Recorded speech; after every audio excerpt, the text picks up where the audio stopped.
friends, if you've come here for anti-mould tips, then you've come to the right place. Today I am doing a clean with me, but it's going to be more educational than usual. I'm tackling two different areas in my house. One of them's the bathroom, the other one is the bedroom. So make sure to stick around to get every single tip that I've got for you here, which is super exciting. I've been doing this for absolutely years and it's worked a treat. So I hope that it really does help you guys out. So before I do start though, I would love for you guys to basically hit that subscribe button if you wanted to see more clean with me's. I do daily mum shorts as well, so I'd love to have you with us. And basically, if you like this video, I'd very much appreciate it if you click the like button so that other people can get to see this content as well. Amazing, guys. So what I'm starting off with is actually straight after a shower. I took the opportunity to show with you how obsessive I am, or OCD maybe, where I actually clean the walls after a shower as well, just to make sure that as much moisture comes out as possible. The other two things that I do is use a dehumidifier. It's a new one that I'm using, and so far so good. It actually collects the water and then you can empty it by putting it into the microwave as well. So the other things I was going to say is people always forget to open windows, use their fans, so make sure that you ventilate the room. It's so important. The other thing that I was going to say is make sure that you deep clean like bath mats and like kids' toys as often as possible, because especially like toys, the water just stays there and then it gets moldy as well. Like black stuff actually comes out, you know, so it's really important to get into every like bit of those items. If you can't get into a certain thing, then I do recommend you actually getting a smaller brush or a thinner brush, especially good ones for like little bottles. Perhaps you can use those for like the trickier areas in like toys and things. But here is my bath mat. I usually do like to clean within each sucker just to make sure that they are all nice and clean. Later on, you'll also see me focusing on the bedroom particularly, but before I do, I wanted to share with you that having a regular cleaning routine is super important as well, because when you keep up to date with regular cleaning, it just doesn't let that mold stick around. Mold usually means stagnant dirt, stagnant air. That's why ventilation is so important. That's why cleaning is so important. Decluttering, I'll talk about later on, especially with the bedroom, is super duper important. So yes, I will leave you here in my little clean with me in the bathroom, and then I'll catch up with you guys during the bedroom section.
So now we're in the bedroom. I opened up the windows to give as much ventilation to the room as possible, especially because now we are going to be using this mold spray. So I've used this in the past in my old house, especially that had more mold issues.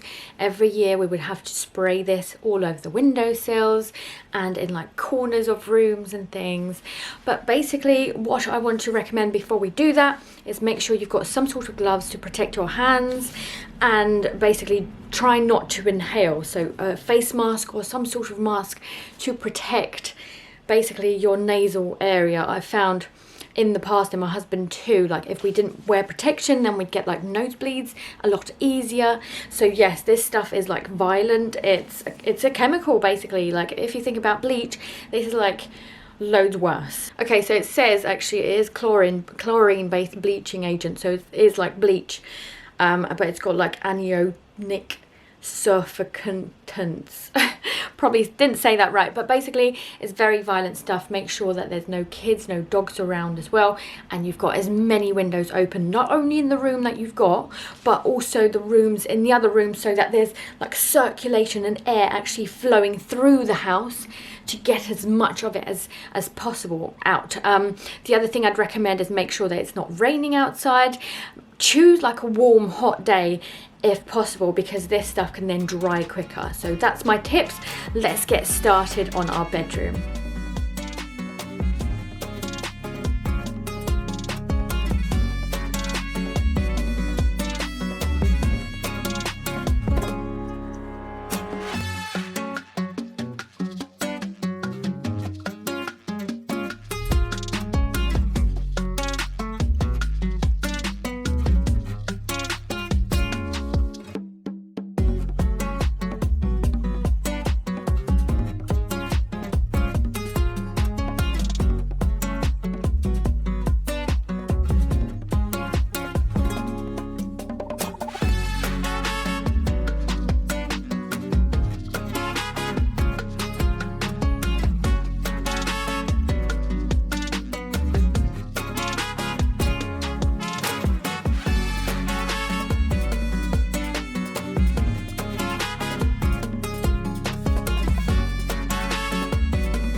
Okay, so the spray works miracles. You leave it for 30 minutes and then you wipe it away later on.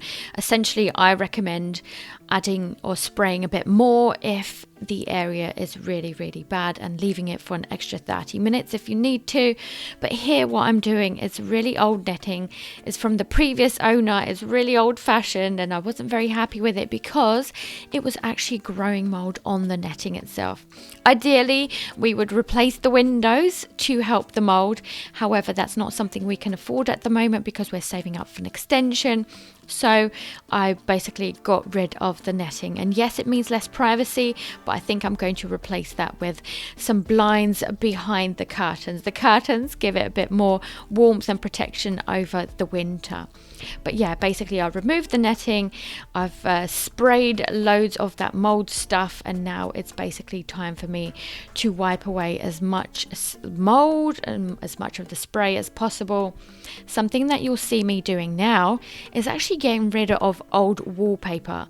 I've half decorated this bedroom by getting rid of the wallpaper as much as I can, but I couldn't get to this bit behind the radiator. So this is my call to you guys. You on the internet are so much smarter than me. If you have any ideas of how I can remove this wallpaper without taking off the radiator, because I did have to leave some, I couldn't reach any more. So I did as much as I can basically, and as you can see, it's absolutely filthy and moldy and horrible and definitely needs to go. So that's one of my recommendations. Get rid of old wallpaper if you have that in your house. I found that made a big difference in one of the other rooms as well, especially when it came to smell, like mold smell. So once that was gone, it was perfectly done. So basically, the other thing I was going to recommend is actually anti-mould paint. So that's something that I plan to use in this room. Don't forget to clean your air. So we use an air purifier, especially when there's bleach around. So very much recommend it. But the other tip is to declutter as often as you can. This is very important because ventilation also means going through items, and if there's less items to go through, there's more ventilation within the room. Simple as that.